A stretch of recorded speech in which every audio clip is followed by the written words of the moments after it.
Saudara, pengesahan revisi Undang-Undang Pilkada resmi dibatalkan. Dengan demikian, segala aturan mengenai syarat-syarat calon kepala daerah dalam pilkada bakal mengikuti hasil putusan Mahkamah Konstitusi. Walau sudah dibatalkan, publik masih mengantisipasi skenario baru yang mungkin muncul jelang pendaftaran peserta pilkada 27 Agustus mendatang.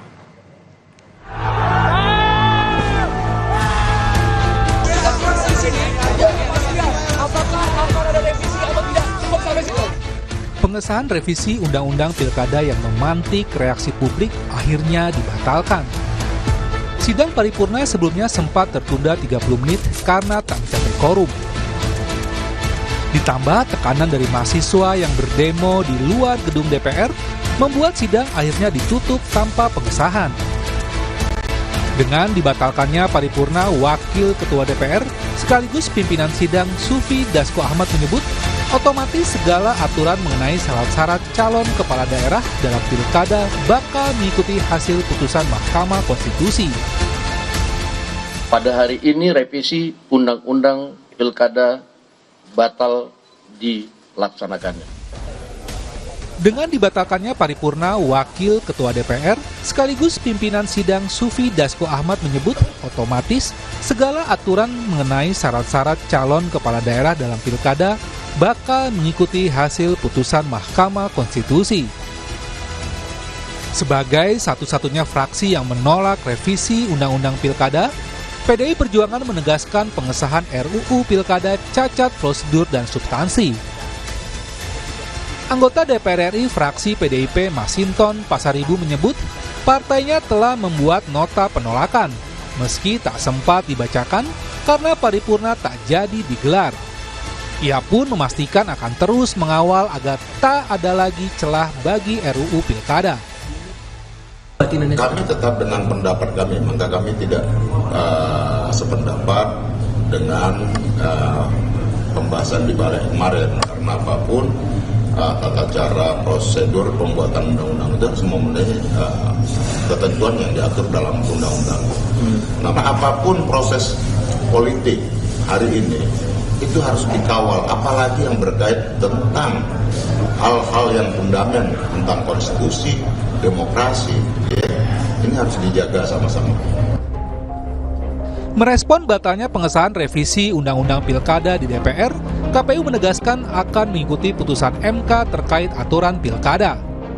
KPU akan segera berkoordinasi dengan Komisi 2 DPR untuk menyusun PKPU untuk Pilkada 2024. Kami juga sudah menyiapkan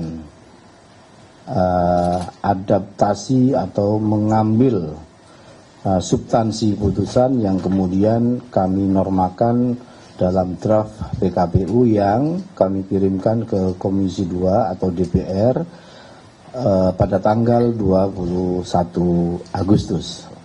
Untuk selanjutnya tadi setelah kami melakukan rapat pleno terbuka hasil pemilu pasca PHPU kedua di Mahkamah Konstitusi, kami juga menyampaikan bahwa kami dengan tegas akan melaksanakan putusan Mahkamah Konstitusi. Adapun langkah-langkah lanjutan berkaitan dengan yang kita lakukan terkait dengan tindak lanjut putusan ini, kami melakukan langkah prosedur tertib prosedur, yaitu dengan melakukan konsultasi, dengan melakukan pembahasan di Komisi 2 atau di DPR. Pengamat politik Universitas Paramadina sekaligus Direktur Eksekutif Indok Strategik Ahmad Khairul Uman menilai batalnya pengesahan revisi Undang-Undang Pilkada kemarin menjadi peringatan bagi pemerintah bahwa kekuatan rakyat masih kuat untuk mengawal kebijakan pemerintah.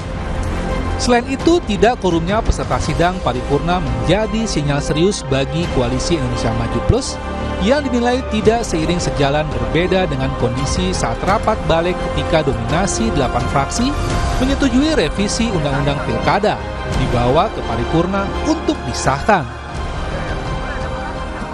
Mbak Adisti, gerakan yang terjadi kemarin setidaknya memberikan beberapa pelajaran. Pertama, bahwa elemen civil society yang selama ini terdiam, kemudian terfragmentasi, ternyata masih bisa mengkonsolidasikan diri. Dan ini tentu memberikan political warning yang cukup serius bagi elemen-elemen lingkar kekuasaan yang selama ini menjalankan apa yang kita sebut sebagai autocratic legalism. Dan praktik itu terjadi berkali-kali di beberapa kesempatan, dan kemarin terkait dengan revisi Undang-Undang Pilkada, seolah kemudian itu menjadi babak yang kesekian kalinya untuk mempraktikkan autocratic legalism. Tetapi kritik dan juga gerakan dari masyarakat sipil membuktikan bahwa masih ada elemen-elemen itu. Ya, ini menjadi early warning system, terutama bagi mekanisme internal kekuatan koalisi Kim yang sedianya akan mengawal pemerintahan baru Prabowo Gibran 5 tahun ke depan. Kalau misal kemudian ibaratnya memang kalau misal betul kemarin sudah dilakukan kesepakatan untuk merevisi dan itu sudah tergambar dalam proses balik, 8 partai menyetujui, kemudian 1 partai menolak upaya revisi itu, maka dari sisi soliditas tampaknya sudah oke. Tetapi kemudian ketika gagal dalam proses quorum di paripurna, ini juga menjadi sebuah pertanda baru. Apakah soliditas ini menjadi sebuah fata morgana yang kemudian harus dicermati. Tetapi di saat yang sama, Mbak Disti, harus menjadi highlight bahwa tampaknya akan ada juga evaluasi di internal, terutama di lingkar dekat kekuatan inti, baik di lingkar Pak Jokowi maupun di lingkar Pak Prabowo. Walau pengesahan revisi Undang-Undang Pilkada dibatalkan, namun proses sebelum pendaftaran peserta Pilkada yang akan berlangsung 27 hingga 29 Agustus mendatang tetap harus dikawal. Terlebih pada Senin pekan depan, KPU baru akan berkonsultasi dengan Komisi 2 DPR untuk membahas PKPU pendaftaran Pilkada. Publik mengantisipasi jangan sampai muncul skenario baru yang dinilai akan mengakali konstitusi. Tim Liputan, Kompas TV.